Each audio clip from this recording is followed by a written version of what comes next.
بسم الله الرحمن الرحيم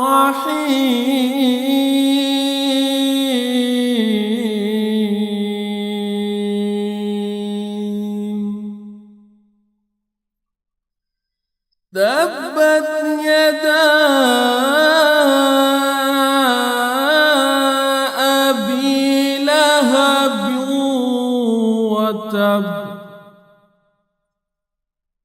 ما أغنى عنه ماله وما كسب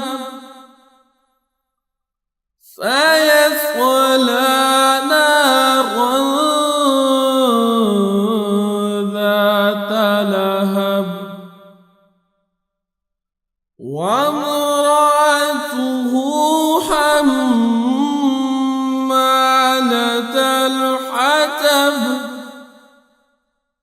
في جيدها حبل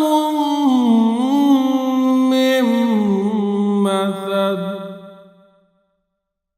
صدق الله العظيم.